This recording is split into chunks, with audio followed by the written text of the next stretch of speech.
এই মুহূর্তে breaking news. পুরাতন মালদা ঝাজরামল এলাকায় বুধবার রাতে ঘটে গেল এক মর্মান্তিক পথ দুর্ঘটনা। ঘটনায় দুটি লরি, মোট 4 জন আহত হন।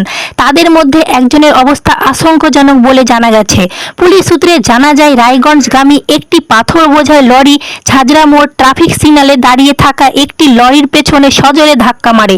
সংঘর্ষের জেরে দুটি লরি ক্ষতিগ্রস্ত হয় এবং চালকসহ মোট 4 জন আহত হন। স্থানীয় বাসিন্দারা দ্রুত উদ্ধার কাজে নেমে আহতদের হাসপাতালে পাঠান। খবর পেয়ে মালদা থানার পুলিশ ঘটনাস্থলে পৌঁছে পরিস্থিতি নিয়ন্ত্রণে আনেন এবং যানবাহন চলাচল স্বাভাবিক করে। কী কারণে এই ঘটনা ঘটেছে তা খতিয়ে দেখছে পুলিশ। সবুজ লাগা ছিল, লাল বাতি হঠাৎ এসে ব্রেক লেছে, ব্রেক ওই কন্ট্রোল করতে পারেনি। কিসের সাথে ধাক্কা লেগেছে? গাড়ির সাথে ধাক্কা লেগেছে। কোন গাড়ি? দুটোই? বড় গাড়ি দুটোই। কয়জন ছিল গাড়িতে? আহত হয়েছে কয়জন? দুজন।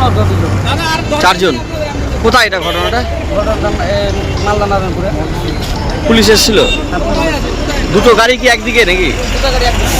এমার্জেন্সি সিগন্যাল পড়েছে, লাল বাতিতে সিগন্যাল পড়েছে, ব্রেক করেছে, ব্রেকে সামনে পাবে। সিগন্যাল থামেনি?